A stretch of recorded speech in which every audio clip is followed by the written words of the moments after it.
চাল কুমড়োর পুর ভাজা স্বাদে অতুলনীয়। এভারগ্রিন 757 চ্যানেলে আপনাদের স্বাগত। আর চাল কুমড়োর পুর ভাজা করব। ভিডিওটা সম্পূর্ণটা দেখার জন্য অনুরোধ রইল। Please like, share and subscribe please. এই সুস্বাদু রেসিপিটা করার জন্য আমি কি করেছি চলুন দেখি। এর জন্য কচি চাল কুমড়ো নিয়েছি, ভালো করে ধুয়ে খোসা ছাড়িয়ে নিয়েছি। চাল কুমড়োর খোসা ছাড়ানো হয়েছে। এখন এগুলি পিস করে দিচ্ছে আমার হাজব্যান্ড। এভাবে করে কেটে, এই যে দাগগুলি দেখো, এরকম একটা করে দিয়েছে। সবগুলি এভাবে কেটে দিয়েছে। এই যে এদিকটা এরকম পকেটের মতো, আরও একটু কেটে দিচ্ছে। এভাবে কাটতে হবে। এই যে এটা হলো চাঁদের মতো, অর্ধচন্দ্র। এভাবে কেটে নিলাম। সর্ষেটা পাউডার প্যাকেট পাওয়া যায়, নুন দিয়ে জল দিয়ে।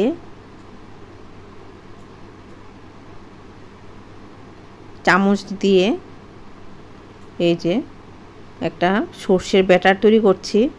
তাহলে সর্ষেটা তেতো লাগবে না নুন দিয়ে করাতে। এরকম হয়েছে সর্ষের ব্যাটারটা। এরকম করে করতে হবে। এখানে পেঁয়াজ কুচি দিয়ে দেব। এই যে পেঁয়াজ কুচি ঝিরিঝিরি করে কাটা হয়েছে। কাঁচা লঙ্কা কুচি, নুন হলুদ দিয়েছি। এখন সব কিছু সর্ষেটার সাথে মিশিয়ে নিচ্ছি। এটা দিয়ে পুর হবে, চাল কুমড়োর পুর। সর্ষে দিয়ে এভাবে কোনো দিন করিনি, আজ প্রথম করলাম। এভাবে মিশিয়ে নিলাম সর্ষেটা। আর এগুলিতে নুন হলুদ মাখিয়ে নিয়েছি। চাল কুমড়োর পিস এই যে চাঁদের মতো করেছি গোল। এটার ভেতর এই যে সর্ষে আর পেঁয়াজের পুর ভরে দিচ্ছি এই পকেটটার মধ্যে। খুব সহজে এবং খুব মুখরোচক একটা রেসিপি তৈরি করছি। ভাত দিয়ে বেশ ভালো লাগবে। এভাবে চাপা দিয়ে পেঁয়াজ ভরে নিলাম। সর্ষে মাখা পেঁয়াজ। এই যে পেঁয়াজ নরম হয়ে সুন্দরভাবে তৈরি হবে চাল কুমড়োর পুর ভাজা।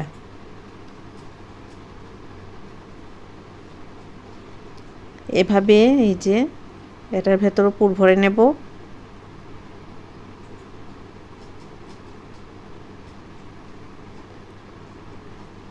এভাবে আঙ্গুল দিয়ে ব্যবহার করতে হবে সুন্দর করে। এভাবে সবগুলি করে নিলাম। পুর ভরা হয়ে গেছে।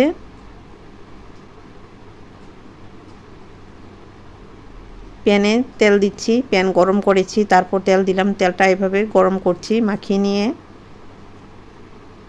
এখন এই কাঁচা কচি চাল কুমড়ো পুর ভরা এগুলি এই গরম তেলে দিয়ে দিচ্ছি।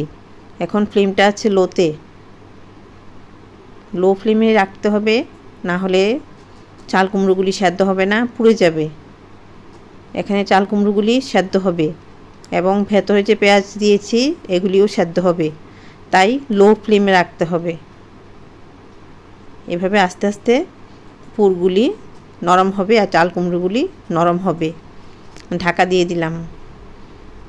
কিছুক্ষণ পর এভাবে দেখে নিতে হবে কীরকম হলো। এরপর আস্তে ধীরে উল্টে দিতে হবে। পেঁয়াজ অনেক সময় বেরোয় যায়, তাতে কোনো অসুবিধা নেই, আবার ভরে দেওয়া যায়। চামচ দিয়ে বা খুন্তি দিয়েও ভরে দেওয়া যায়। অনেক সময় টুকরো পেঁয়াজ বের হয়ে যেতে পারে।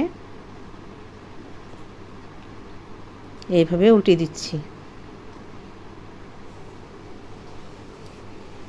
এই যে পেঁয়াজ ভরে দিচ্ছি খুন্তি দিয়ে।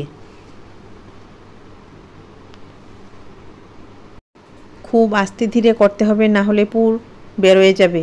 মানে পেঁয়াজ যে দিয়েছি সর্ষে মশলা দিয়ে মেখে পেঁয়াজ বেরোয় যাবে। এর জন্য খুব আলতো করে আস্তে ধীরে এগুলি করতে হবে, উল্টিয়ে দিতে হবে। এভাবে করে এভাবে সবগুলি উল্টে দিচ্ছি। এবং চাল কুমড়ো যে নরম হচ্ছে, পুরো ভেতরে যে দেওয়া আছে এগুলিও নরম হচ্ছে। নতুন রাঁধুনিদেরকে দেখিয়ে দিচ্ছি। এরকম একটা রেসিপি হলে সবাই খেয়ে প্রশংসা করবে। খুব সুন্দর একটা রেসিপি। আর চাল কুমড়ো খাওয়া তো খুবই ভালো, শরীর ঠান্ডা থাকে চাল কুমড়ো খেলে। আর এরকম একটা মুখরোচক পুর ভাজা করে নিলে তো দারুণ ভাত দিয়ে। এভাবে পরিষ্কার করে নিয়ে এটা ভাজা করছি এগুলি।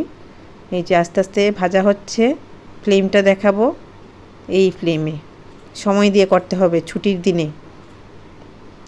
এভাবে ভালো লাগলে লাইক করো, সাবস্ক্রাইব করো, বেল আইকনটা প্রেস করো, তাহলে নতুন রান্নার নোটিফিকেশান সবার আগে আপনার মোবাইলে পৌঁছে যাবে।